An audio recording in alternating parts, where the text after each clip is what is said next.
Welcome to another episode of the Sisterhood of the Mgowo. Yeah. My name is Nesipo. My name is Misho. And we're back to normal. Yes. This feels amazing. I the love world it. is burning, but at least this one thing has some form of order. There's some normality in There's this. Yeah. literally A sense of home. no one can ever understand how great it feels to do this. Even At though all. it's like a young 40 minutes. Well, you see 40 minutes, but it's like 3 hours. But yeah, we're back and we're continuing with our Women's Month series. Yeah. The roast of Women's Month. Yes. And today, first of all, let me not be rude. How are you? I'm alright. I don't know. Like, I'm just normal. I don't know anymore. You're surviving. I've survived. That's all that matters. All that matters is that I'm just trying to survive, and I'm doing that. I'm definitely tired of everything. Same. Oh, guys, I'm sick of everything. But it's fine. It's like fine. the weight, like outside of what I'm doing right now, the weight of the world is extremely heavy. Yeah. Like how are you doing? This week is weird. I've had to deal with death. Yeah. I've had to deal with like good news, exciting news on the backdrop of that. I'm itching for change. August is always a good month for me. Same, Last year, August was really dope. Big change in my life. This year, anticipating another big change. So I'm feeling a little bit more hopeful. Mm-hmm. And I'm feeling a little bit more, I'm tired right now, but I'm feeling a little bit more energized, and I'm keen to see this year through. So I'm really excited. Like this 31st of December is going to be something else because this year tried it. Let me tell you, I might just roll on the floor crying. Like I've seen people cry. You grow up and you see people burst into tears when the clock strikes midnight, like 12. And I've never understood. I get it now. I get it. I will be that person. Like the audacity of 2020. I get it this year, and I think I'm also going to have that moment where definitely. I just burst into tears and roll on the floor. Listen. And I really want to be with my family. Yeah. Like, I've always been that person who's like, oh, fun times. Luckily enough, I managed to spend it with my family. But more so now than ever. But now, more than ever, I'm like, I am so grateful, touch wood, to not have experienced as much loss as I was anticipating, which is what was depressing me a lot. So I really want to celebrate that. Yeah, definitely. So I'm really excited to finish this year off. Yeah. It feels like the beginning of something great. Yeah. It's so funny that you say that. Like, my mom had to take a test last week. And it was so funny, like, how I was just so, like, I don't know if I was desensitized or it was just like, but I was just so, like, not okay, but it just felt like, like it is. But yeah, no, you're right. Like I don't know if I'll spend it with my family, but you can come to my family. That's yeah, family. maybe I'll come to you. We're getting guys. fucked up at my grand's house. Actually, I might just come. I might just come to you guys, because I usually spend Christmas and like maybe a week or two during that time with my family, and then I come back for New Year's. So I think I might just do that. This December I'm getting fucked up. Like I'm doing the most, and then I'm waking up and I'm going to the beach. And I'm getting into that water to wash everything that 2020 tried away. Yes, and plus that PE beach is so like nice and calm. Yes, and the water's warm. So so today we're going to continue speaking about womanhood, but from a point that we feel isn't discussed enough. So in July, I always get really depressed because it's my birthday and it's also my mom's birthday at the end of the month. And I always feel like it's something that I can't really celebrate, like my birthday specifically, because my mom was the one person that was really into my birthday. And doing it without her feels kind of weird. And it also feels like I struggle to have any positive moment in my life without experiencing a level of loneliness with it because of my mother, because of my mother's death, right?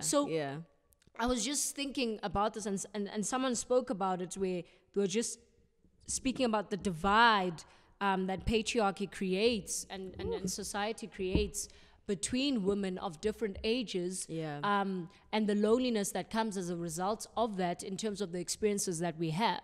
And I just thought about my mom, and I was like, my mom had 2 kids, like she had me at 16, she had my sister at 19, so 2 kids as a teen.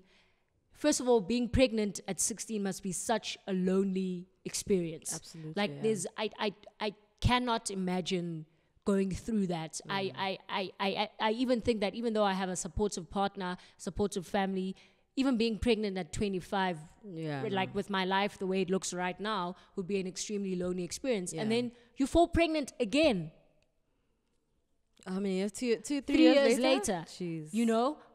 So I cannot imagine the amount of loneliness that my mom felt in her life.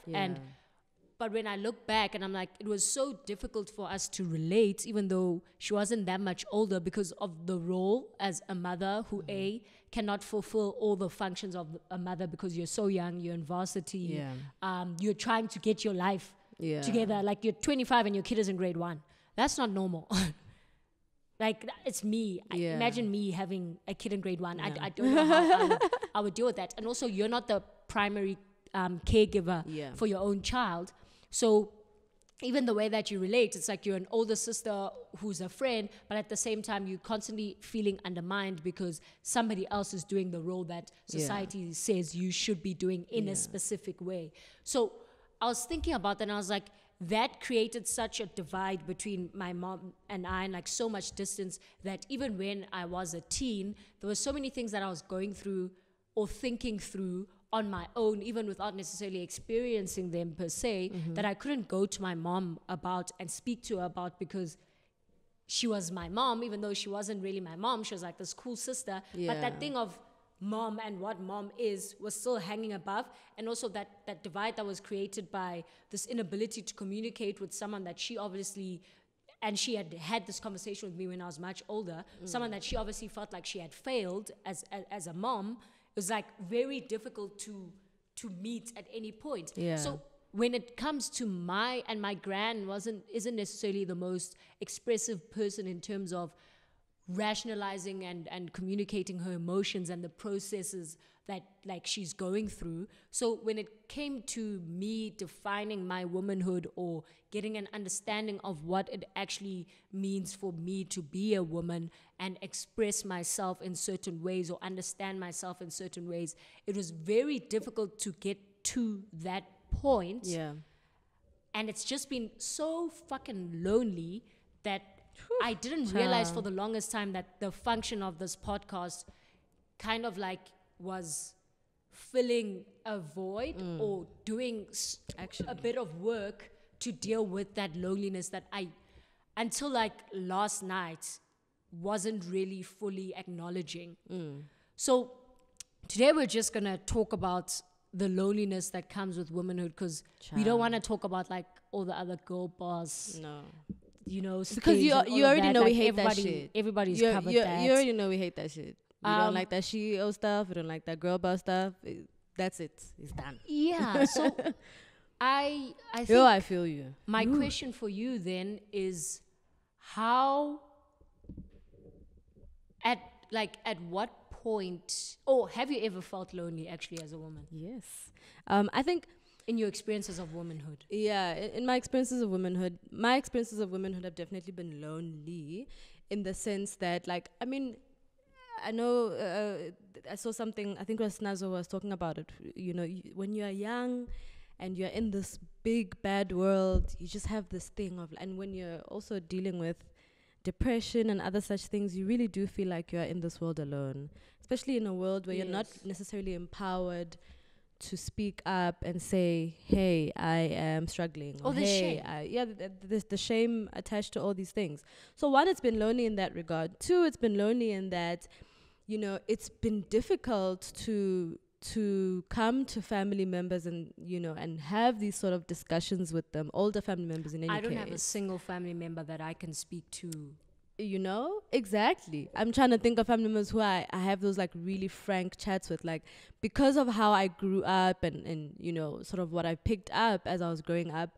Like, I've never felt really comfortable to come up to someone and say, you know, this is what I'm going through as a young woman right now.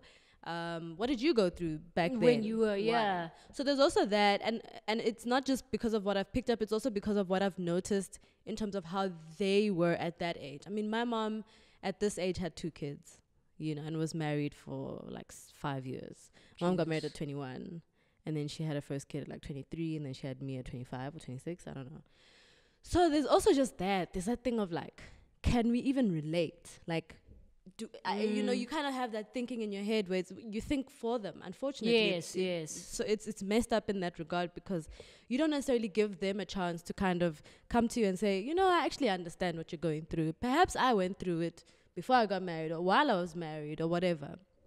So it's definitely been lonely for me, because it's like, and also, it's been very strange, because also, you know, when it came to receiving advice or getting advice, it's always from a point where I'm not coming to the fore and being like, hey, I'm actually struggling with this. It was always like unsolicited advice. Oh, in your 20s, this, that, you that, know, that. In your 30s, I was looking back and I was like,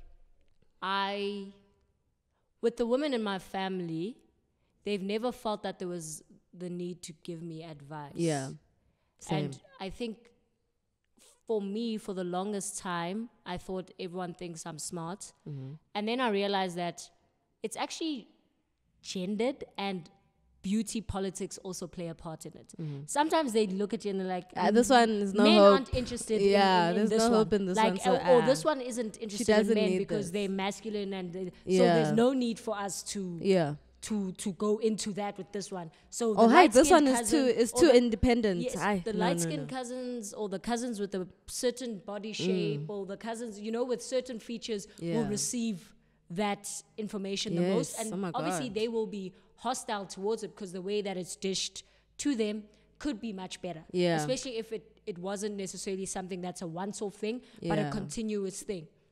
You know?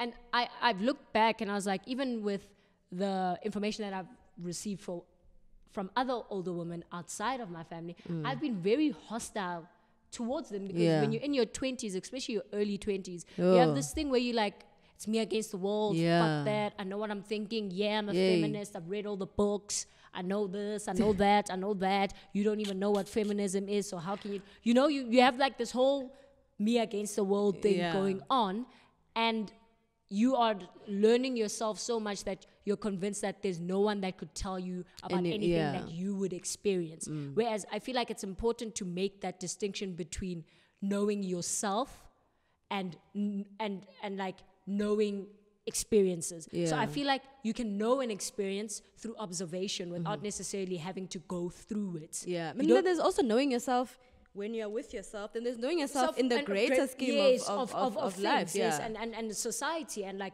knowing your individual wants and needs, and knowing what the societal context or the limitations that society puts upon them. Yeah. You know, and I feel like when we're in that process of defining ourselves for ourselves, we forget that we exist in the greater scheme at times. Yeah. You know? And so I had great issues with grappling with that. And sometimes I wish I could go back and be like, yo, I'm so sorry. Like, I was such a dickhead. You were right. Like, you were right. And I no longer even want to focus on how unsolicited that advice was, or how those comments weren't necessarily like, they didn't come in the best way anymore, because I'm like, that shit is so important that if at least one person can hear it, it's literally saving a life. Yeah. So I, like older women online, offline, listening in on women that are peeling at like ceremonies. Yeah. Just listening in to my gran and her friends. It's helped me a great deal. The way they have their conversations, even though the language isn't necessarily the language that we use. Yeah. It's been so important for me. Yeah. And I'm like so glad. You saying that is so like, like there are so many things that I've had the privilege, I suppose, of avoiding because of those conversations. Because I generally don't believe in, I'm a very like, observant person. And I don't believe in learning things via experience. I don't believe in that. Maybe it's because I'm a coward. Whatever, really. But those conversations and me sitting in on them has really saved me a great deal. Whether it was at home where women were peeling and they're sharing their stories. And maybe then it was like, ooh, judgmental, like, ooh, I don't want to go through that. But growing up, obviously, I realized that you're like, obviously, and applying you that lens why of they're empathy still in those situations, Yeah. Like Menzi and I were actually having the conversation on the way here, where it's like we're speaking about. Have you watched I May Destroy You? No, I haven't yet. Okay, cool. Yeah, but you can spoil it. Around you can spoil it. We were speaking about the duality of experiences and how you can still have a negative experience with someone, but they have like this positive function in your life that you're not yet ready to let go of. Yeah. Or you haven't figured out how you can function without it. Yeah. So I've come to be way more empathetic of older women, of women who are stuck with shitty partners, of women who are stuck in abusive relationships. Yeah. For me, like coming to that realization or sort of that reconciliation has definitely made being with my family or connecting with my family easier now as a grown-up. Yes. Because there's that sense of, like, because in the beginning you're like impatient. You're like, damn, like, why are you guys still doing things like this? You know? And then you grow up and you're like, oh, I get it. And it makes it easier to relate to them, whether or not... And to make them feel less lonely, to make them feel... Because it's going through something that you also know is wrong, but you can't necessarily remove yourself from as yet, is a very lonely experience because people get tired of you. People start to victim blame you. People start to think that, people start to infantilize you. People start to treat you like you're a child, So that experience within itself is also so lonely that we need to be way more supportive of women, and we need to show up in a way that is being led by them when they are in those experiences or those situations. So I don't know, I think how lonely this road can be is so layered, because I was thinking last night that there's so many things that go through your head that you're not even comfortable with verbalizing. Like, we have an entire podcast, and I know for sure that with me, myself, like, as much as there's a lot that I share, there are other things that I haven't reconciled that are so heavy and so painful. And I'm 100%. So lonely within those experiences of those things, or within the memories of those things, that it just feels unfair. Like right now, it just feels so heavy. And I'm trying to figure out a way to deal with that loneliness. But I it's gonna take time. But I'm really, really struggling, and I'm thinking about it a lot, because like I touched on it in terms of gender expression, right? Because womanhood is always projected as like you're hyper feminine. You want to get married, you want to have kids, or you're a girl boss, still hyper feminine, you're a go-getter, you're super ambitious. Breaking barriers. You're very vocal about how you're independent woman, strong, da-da-da. And I literally don't fall on any of those like spectrums, like of any of those expressions of or understandings of womanhood. So it's been such a lonely road, but it's interesting that as a cishet woman, the woman that I can relate to the most about this specific aspect of it is queer women, because they've gone through the process, which I've also gone through, of identifying themselves for themselves and being comfortable within that definition, and letting go of everything else. And it's often for them, it's a very violent process at times. Like I still have the cishet privilege of being able to exist in this way, but as soon as someone sees Lwando next to me, the homo They're like, antagonism okay. won't come out, you know. So it's really interesting to me, and I feel like I'm rambling. No, I get you. Because I'm also thinking about that as well, like just my experience as who I have become or I am becoming to be, and it's like it's been a very lonely process, like because you want someone who can you want to feel like you can relate or someone can relate, and even on the smallest of things. Yeah, even like I've experienced like tiny things where someone related to that, and I was like, wow. Oh my God, you know, for me it felt like everything, and to them it might have been like a tiny thing, you know. So I definitely feel you on sort of, you know, those things about, you know, coming to where you are right now, and the memory of that and how lonely that is. Like I definitely have a bunch of those things. I mean, even just expressing myself properly at home is so hard because it's like, you know, and I mean in terms of like extended family, like when it's just my parents and them, it's like whatever. But just in the holistic sense, because it's like we just don't want the same things. Yes. And I don't want what you want for me as well. That's another thing. Like I really don't want what you want for me. But it's like, who do I turn to for that? Especially within that familial context. Like there's nobody. So it's like, yeah, I feel you. I was watching a conversation. Obviously it will be mother and son between Earl Sweatshirt and his mom. Mm-hmm.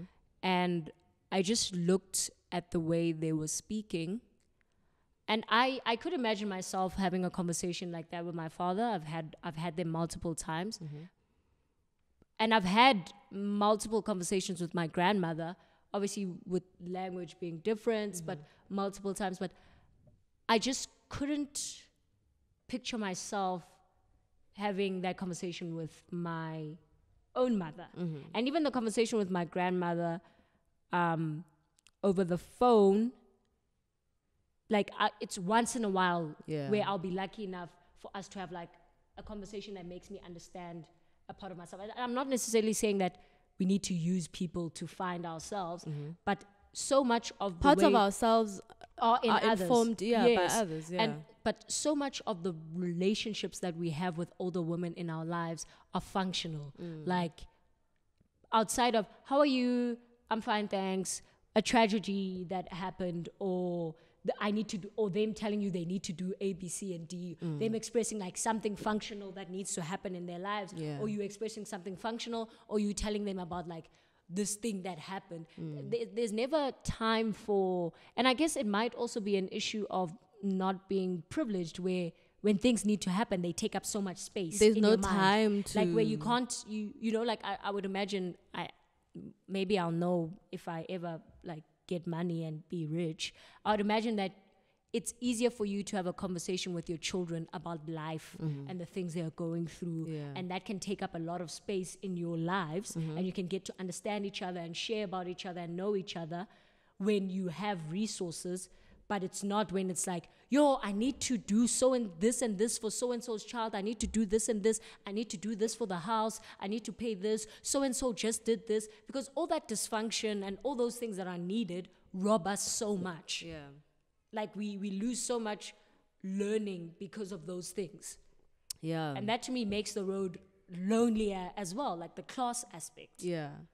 For me, it's also like a couple of years back, when like my nephew's mom would visit, and my mom and her would have like these frank chats about life, and I'd be sitting there like, what about me, girl? Why am I not there? Like, you know. And it's like, unfortunately, because of how I grew up and sort of how I came to relate to my mom, it's become difficult. And even, I mean, we do try every now and then, but like relating to each other, like for me to relate to her, I know she's trying, but like for me to relate is so difficult. Can I ask you a question? Do you think she could relate to your nephew's mother and have those conversations because they could meet somewhere as mothers? Yes. And once you become a mother, it changes the dynamic, and you're no longer I think about that often. I actually think about that often, where I'm like, maybe if I ever become a mom, like, or if I get married, maybe we'll be able to to have that thing of like, no, now you are married. Because I know some women do that, but it's like, now you're a married woman, we can have these chats. Which is like likely strange, no one in my family is married, so but I think I'd like to have those chats now. Like I'm seeing flames now. Like I think the dynamic will definitely change once I have a child. But another thing that I wanted to speak on, and I think for me, one of the things that also made me realize that for the longest time I had been ignoring this loneliness was how I would always be like, something would go wrong in my life, like an inconvenience, minor or major. Yeah. And I'm like, if my mom was here, and I'm like, no, what the hell was she going to do? But instead of realizing that in that moment, I felt like lonely and alone and in the process, and I needed some form of comfort, reassurance or comfort, I dismissed it by being like, what was she going to do? Yeah. And it's like, mothers, when you're old and you're financially like responsible for yourself and you are fully functional emotional being, there's very little that parents are actually doing. Like it's just support, like cushioning here and there. And I didn't realize that it was because I was so lonely you wanted to relate. Yes, I needed someone to relate who would have similar experiences of womanhood, or somebody who would have the language, who is in my family, who's of a similar age, that I could speak about this with. Yeah. You know, and it was, it was very interesting when it clicked to me yesterday that no, man, it's because you were lonely within that thing that you had to deal with, and you just wanted a woman to, you know? Yeah, I feel you. Because sometimes it's like, it feels not burdensome, but sometimes when it's like we're talking as friends, or it's not the same as speaking to an older woman. Yeah, no. And I feel like we don't have enough bridges to older women. Like the sisterhood between us and them hasn't been created really well. And I even see it between myself and my sister. Like there are things that I can't relate to my sister about, because I'm like, what the fuck? Like how does that make sense to you? Yeah. Like, you know, and as much as I was also talking to Menz about this, because I was watching Lauryn Hill's daughter on IG Live.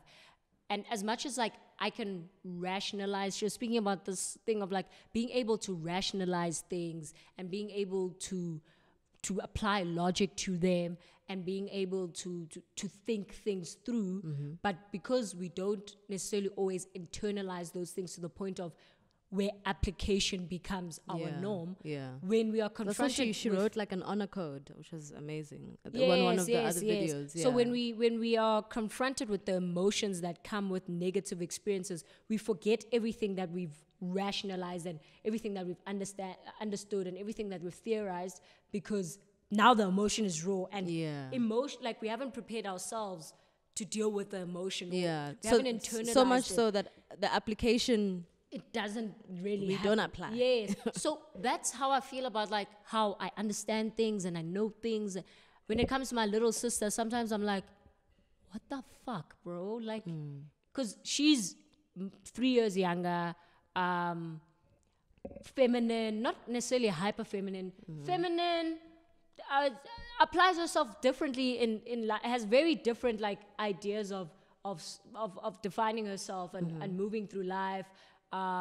We get I can relate to her about every single thing except for her ideas when it comes to romantic relationships.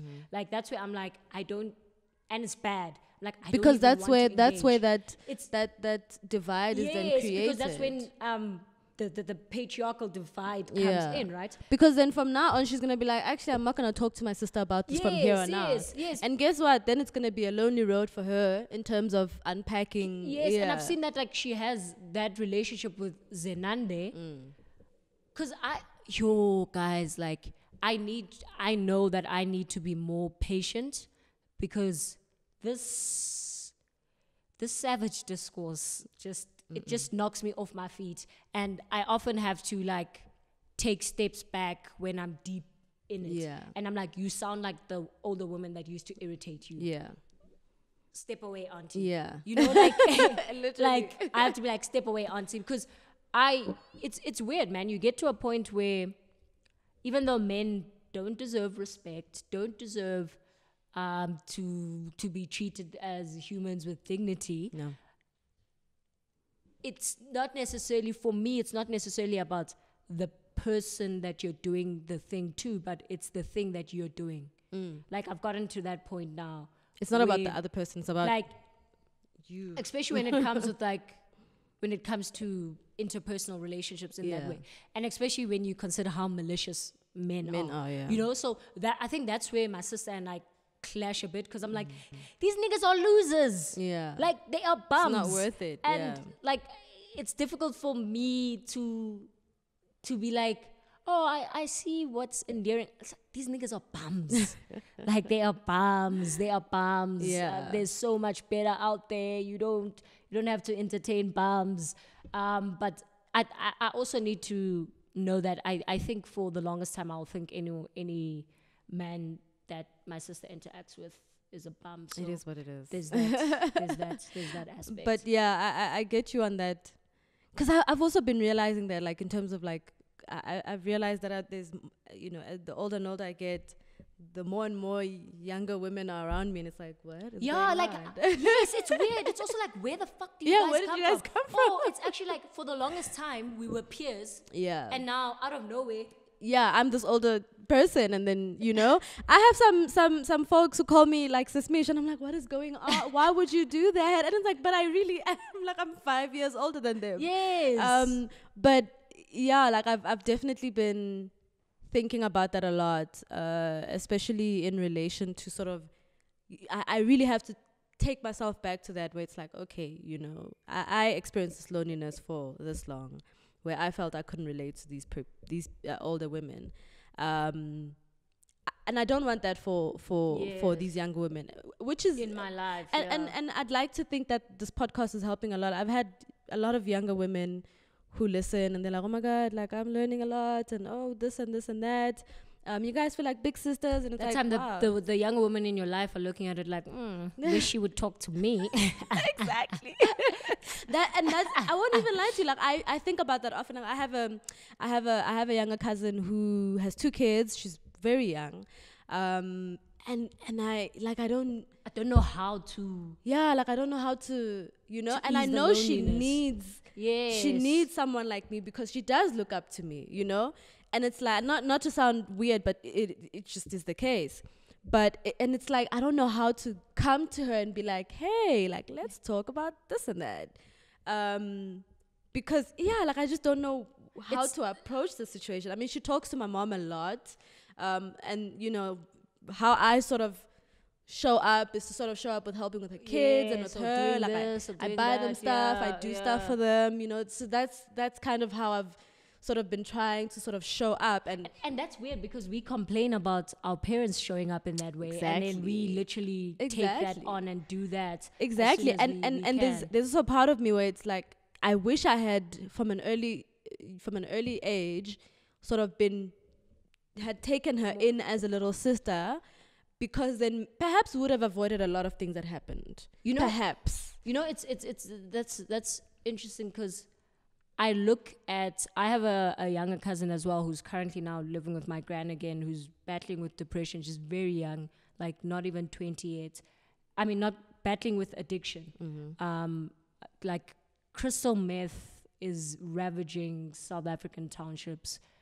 It's wild. So, we used to be so close when she was younger, and then I just think that I don't know when it happens or how it happens, but there comes this time where the things that you are interested in as a teen start to feel so sinful that you have to distance yourself from everyone. Oh my word. And within that time and within that deep loneliness that you're experiencing because of all these sinful thoughts and ideas, and because nobody tells you that it's normal to feel the things that you're feeling, to have the urges that you have, to want the things that you want. Everything is telling you that it's wrong. And also, like, growing up in you yourself, growing up in that type of you've internalized space as well. How do you go to that younger person and say it's okay?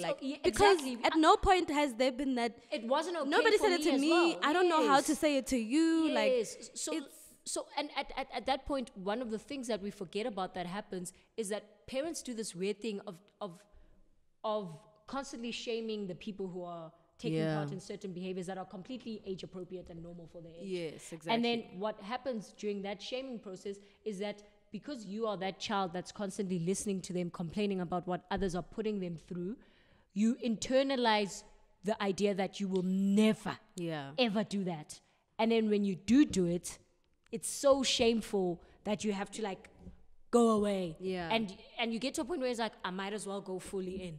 Yeah. You know, like I might as well lose myself in the moment. You know, so I'm really struggling in terms of now relating and like we're recreating a relationship, but at the same time, I feel like you don't want to overwhelm someone. Yeah. Because where you are right now isn't necessarily where they are, and learning how to let someone else lead when you're showing up for them is very difficult. Yeah. So yeah, like it's very weird. It's very, very weird. Yeah, it's so strange because I feel what I'm happy about is that my mom has also been growing up as we've been growing up as well. And so what I'm glad about is that my mom hasn't necessarily been, because they're close, is that with her sisters, she was much harder with them. And then I think as she grew up with her, she became softer and she understands. So what I'm happy about is that she kind of has a confidant who's older, who's a mom also with two kids, who understands. But yeah, like part of me is like, man, I wish I was, like I wish I had that courage to come to my, I want to do that with the younger ones, but I wish I had that courage so that we can avoid that type of situation where you end up going through and experiencing things you don't have to go through because you didn't have someone to tell you like this doesn't have to happen to you. Yeah, and that's how I feel about like my youngest cousin, like Lungi, like she's 7, and I feel like at times she's like, go away, you're overwhelming me. Yeah. But the like constantly affirming her and like trying to make sure that our relationship is so close that she can speak to me about everything. But I know, man, there's just that thing when people are teens, like it scares me, and I can't imagine how parents must feel because I know what it is to be a lonely teen. Yeah, and I know how you act out when you are a lonely teen. Yeah, like, I was so mean. Sexual. I was mean. Yeah, like, I was mean. I was always in my room. Like I just want to be with anybody. I was a loser because I thought that to fight the loneliness I was feeling, I had to reject the world and I had to punch down on others. Yeah, so that I could get that. I was just mean to my parents. Of feeling like wow, okay, Yeah. And I think a lot of people don't overcome that. I think a lot of people don't. We see it on social media. Don't overcome that loneliness and that feeling of feeling small and that need to constantly reject people and things and ideas before they reject you. Like I'd be that that those people who get upset when too many people are enjoying something. Yeah. And that's like their personality trait. Or people who get upset at people progressing, and not like in terms of life. I mean like in terms of their ideas and their ideals and things like that. Yes, that space that they we see y'all. Catch yourself. So it's like that it takes a lot of internal work and it takes a lot to just sit down and face yourself. And it's not like, nice, Bazalwane, but it is what it is. The way you're behaving, you are being it's not a good, person. Like, and just knowing how to manage jealousy and knowing how to manage feeling isolated, even though you don't have the language to say, oh, I am lonely within this experience of the world, or I feel like I am left out by, So that took me a lot of time. But it also caused a lot of people a lot of pain. And that will always fucking eat me. Like, I don't think there's any getting over that. Yeah, no. So, and I think that's something that you just I feel you. I like it still eats me, like how unnecessarily like mean I was to my mom. I was also mean to my mom when I look back. And I'm like, I didn't. When all I wanted was someone to relate. So I was like, okay, I don't think you can relate to me, so let me push you away. Exactly. What movie stuff is that, So I don't know. Like, I think I think I'm grateful for the place that I'm in now. Yeah. And I'm grateful for the ability to identify this loneliness. And I'm grateful for the ability to constantly define myself and my womanhood for myself. Yeah. And to constantly reject or accept whatever aspects of the societal context of it that come with it. I think it was Ntabi who was speaking about how she's rejected beauty as a concept. And I feel like before I had that language, I literally began doing that. Yeah. For me, it was like in the beginning, I felt sort of pushed into that corner. Like I had no other choice. I had to reject beauty because I didn't fall under what people consider. And so what that led to, I mean, I'm not gonna lie. I'm not gonna lie and say I didn't at any point want to take part and want to be part of that. Of course I did, but we're conditioned. Yeah, we're conditioned to do that. But like before I cut you off, like what you were saying about you having sort of, having rejected it before you had the language. Yes. Like I've been thinking about that a whole lot as well, but carry on with the thought. Then because I wanted to say like that. I was listening to this podcast and this woman, I've just forgotten her name, but she was speaking about how she came to define herself through defiance, and it wasn't necessarily like the superficial thing of you being told to do this. Was it on TT's podcast? Yes, okay. You're being told to do this and you're like, fuck it. It was like, I think, let me find what I have it feels saved. Good, what feels like I've never been able to articulate myself in terms of, I remember when I was growing up and being a young girl and people constantly being like, I remember the one time my uncle was like, we're going to the mall, just dress like a girl today. Mm-hmm. And that was like such a weird comment. I think I was like 12. But at the same time, I remember sitting and being like, why can't I just be like other girls? Why is it so, I can't even fake it. Like I can't even pretend. I only want to engage in it when I want to. It felt so unnatural, and I would be so disgusted in myself when I would wear a dress when I didn't want to, or when I would style my hair in a certain way when I didn't want to. And I was like, am I gay? What's happening? You're like, but I am attracted to boys. But I don't want to take part in this thing. Like, I want no part of it. And I want to take part in it when I want to. Like, if I want to wear makeup on a specific day, I will when I feel like it, you know? So, and it was so difficult for me to understand why, because, you can force yourself to do so many other things, but with this one thing, I couldn't force myself to do it. And no matter how like painful the microaggressions from my family or other people were in terms of like the homo antagonism, even though I was like, this is weird, I'm experiencing homophobia, but I'm straight.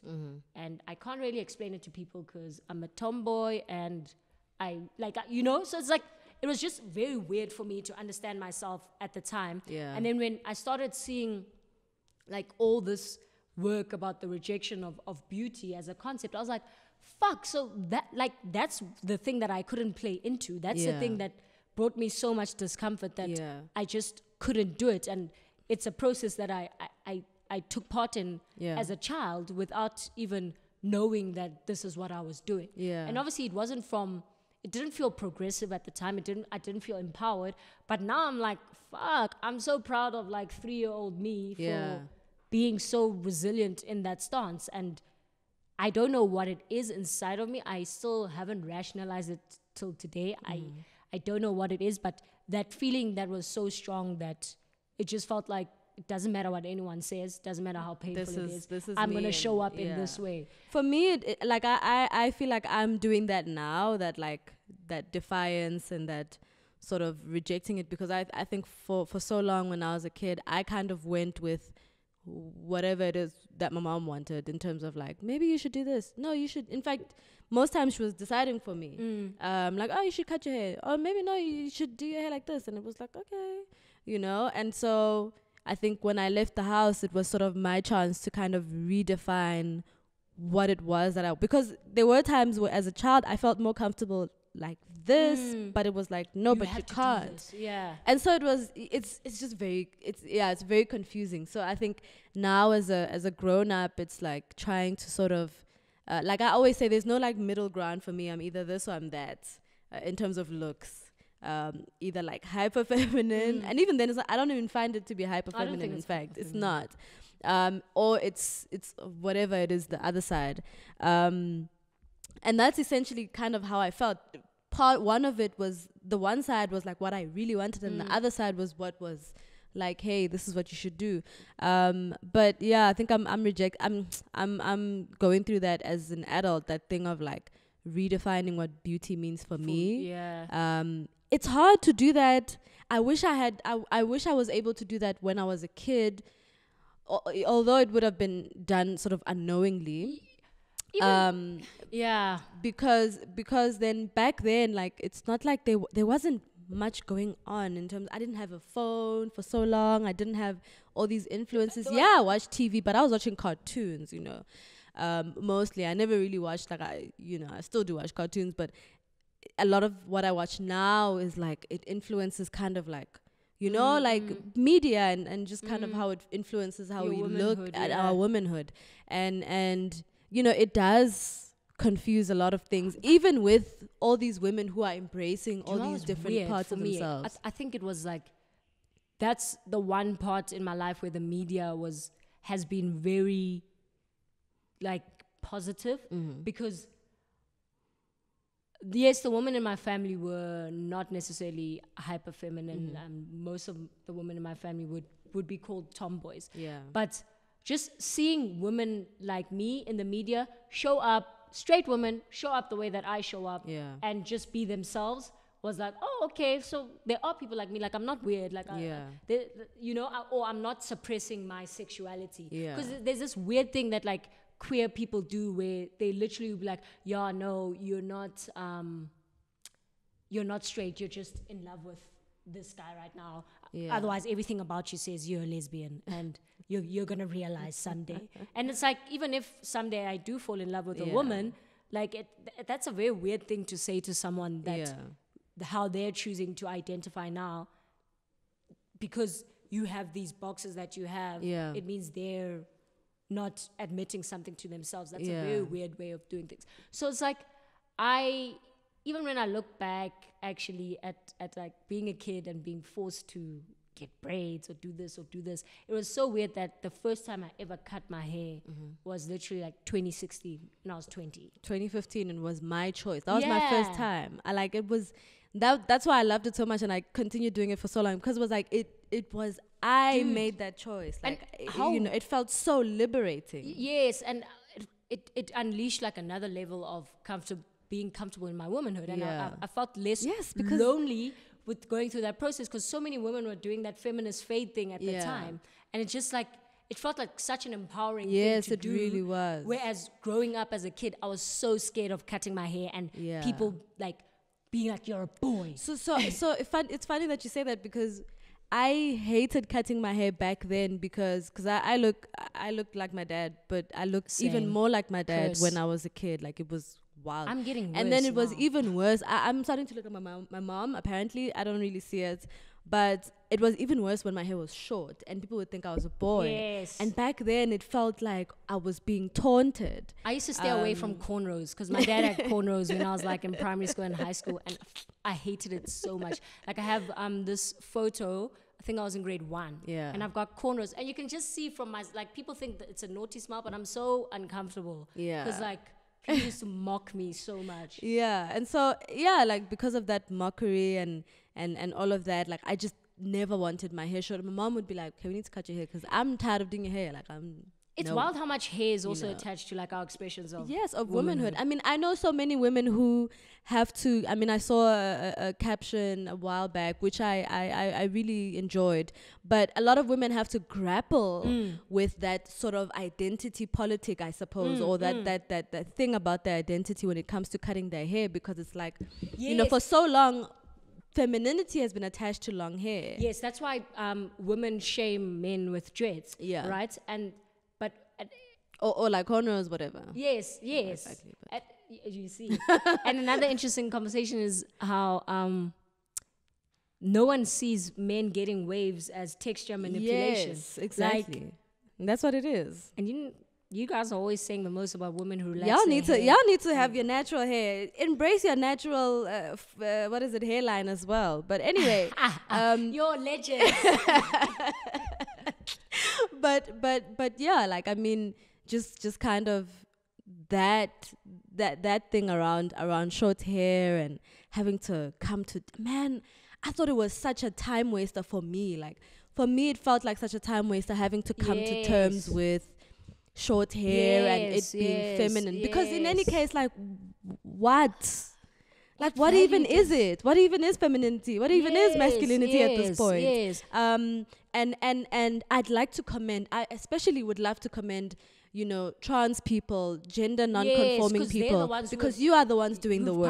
That, you are the ones, exactly. You are the ones who are pioneering who are helping us understand who are helping us understand ourselves, exactly. And unfortunately, we are also the ones rejecting you. Yes. And so I would definitely like to commend them because they've without helped the work that they've done, we would still be sitting in discomfort. Man, listen, and shaming them. Yeah, even though we're so uncomfortable with ourselves. It's your work.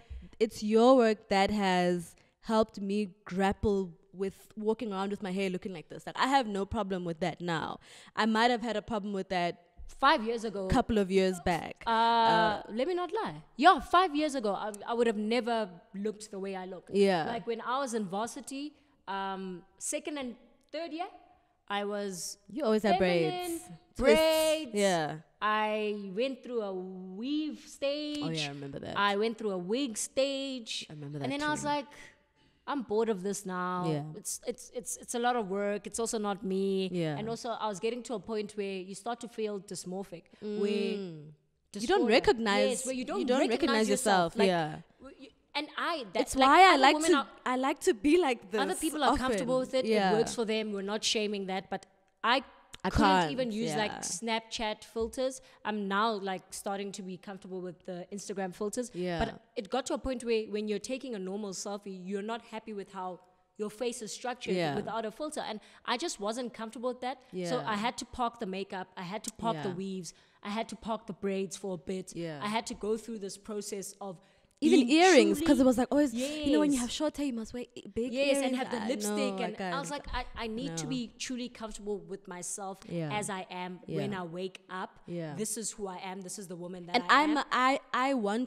I must be comfortable with going to work like that, with going wherever I want to go wherever I need to go before I can put other things on to amplify myself. Yes. I felt that it was important for me to be That's comfortable definitely with my me philosophy, as this woman that I am right now. Yeah. And I'm so grateful that I've done that for myself because I have less shame now when I do wear makeup. I'm also grateful that I have people who I can relate to in that regard as well. Like, I'm really glad that, like I said in the beginning, you know, gender non-conforming and trans people, but also just, you know, sort of cis-het women or cis queer women who've also gone through that, and I've been able to relate in that regard. And we're not saying that, you know, women who are like hyper feminine, like makeup and stuff, don't do that, because I know y'all like doing that. Like literally, when someone talks about one thing, you guys take it to another place. That's deflecting. It's a bad spirit. Like we're speaking about our personal experiences, and dealing with womanhood and femininity. Exactly, and defining it for ourselves, and that's what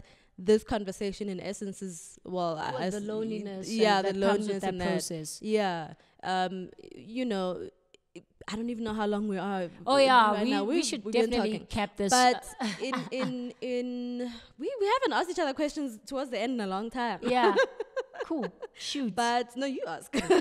But okay, before I even ask, I think, like This has definitely been challenging. The thought has always been challenging, but it's especially challenging in that I realize we do have a young audience, and at times they do feel attacked when we do talk about certain things or we condemn certain things, and that's obviously not what we want. But at the same time, sometimes it is what it is. You know, I can't control your reaction to what I'm saying, but. yeah, guys, let's bridge the gap, man. Let's there's no reason for us to be walking around in this world alone. There's no reason for us to be walking around in this world alone and letting patriarchy ravage us and having nobody to hold you, nobody to tell you that it's okay, nobody to sit with you and have a lessons learned session, you know. There's no reason. Because the reality is, what happens when you're not defining yourself for yourself and making an active decision to continue with the way that the world is and the way that the world understands you as a woman, the way that the world wants you to be, because that's a choice that we have to respect, right? Yes, 100%. Or choosing to redefine yourself in a way that acknowledges everything else that's going on and chooses what will make sense for you. Yeah. I feel like choosing any of the two is that, actually, choosing 100%. What makes sense for you. The other is married to injustice, unfortunately, forever. Unfortunately. So you will feel like you're being scolded when you know that what the thing that you have chosen is a thing that isn't right. Or I don't want to use the word right. Yeah, it's is the thing that leans more towards the norm. No, it's the thing that serves other people more than it does you. There we go. Because that's the issue. That's the main issue, right? Because we then become foot soldiers of things that oppress us when we continue with the status quo. And more than anything, our ethos is not about choosing things that serve others, especially others who aren't on the margin. And people who aren't women. Yes, exactly. Be it trans women or cishet women or queer women, people who aren't women. Like, you need to put yourself first as a woman. And if you're going to put somebody else first, let it be someone who is more marginalized than you are. Rather. It should never be a straight man. No.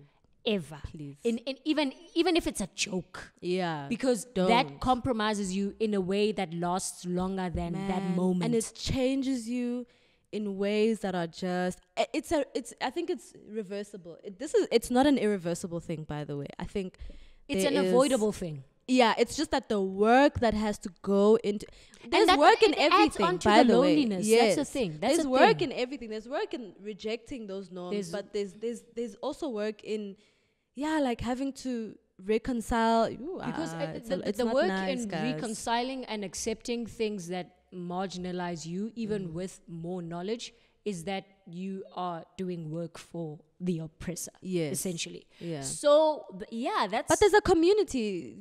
When you do decide to let's say you've chosen that other side and you want to get to, I guess, another side of the spectrum, you or whatever. always find people. There's there. people. Yes. There will always be people who will be there to hold you, who will be there. And we are here for that. That's why we have this. There were people that there were people that pushed me out of bigotry, and I'll never that's why for me I'm like, this cancel culture narrative, I really don't care about it, because I was a bigot, and the way that people engage with bigots now is the way that people engaged with me. And at some point it clicked. Yeah. And that clicking saved my life. Yeah. So there will always be people. It's just it's avoidable. We don't have to make people do that for us. We don't have to make people do that labor. Yeah. You know, so that's it. Like, the road doesn't have to be as lonely as it currently is. Obviously, there are things that even we're still grappling with. Yeah, but 100%. I think that with other things that you feel comfortable with speaking about, when you feel that it is safe enough, and the other person seems to also be on the same wavelength, maybe initiate that conversation and see where it takes you. Yeah. And thank you guys so much. This community I have itself. A question. Okay, yeah. I was wrapping up. No, wrap up, and then we'll. No, I was saying this community itself has literally helped me deal with a lot of loneliness that I experience as a woman, especially all the comments and all the conversations that come after we record these sessions. Yeah. Well, you guys are like, oh my God, same. And I'm like, this is how I dealt with this. So thank you guys. That's me. That's my piece. Before, I get you guys always saying, you guys are doing this for us. It's so amazing. You guys are doing the exact same thing, if not more, for us. So thank you. But since we said we're gonna shout out women who are doing some dope stuff, I think we need to do that. We need to do that every episode. You start. I would like to shout out my gran. I think my gran, we often don't get along, but my gran is such a wise woman, and she's got bars for days. Yes, like she's got big dick energy. Like, dude, one of the things that inspires me the most about my gran is that she, and this is not like girl boss bullshit, because this is like a woman whose highest qualification is grade 11.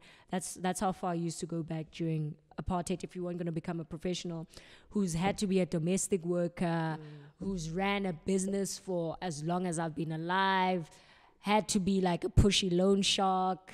Like I've seen my gran fulfill so many different roles with so much conviction that I've never really understood the purpose of men or like the function that they serve or fulfill within a household. And it's not to say that I'm comparing her to a man, but I've never seen a person who gets shit done the way my gran does, and who takes it to the top the way my gran does. And for me to have a reference point who's someone that's as old as she is, and someone who's still pushing and still moving now, man, she's a hustler. That like I'm so inspired by her, and the amount of heart that she has, even though like she's a Virgo, so the way her heart shows in the weirdest of ways. Her heart shows in very antagonistic ways.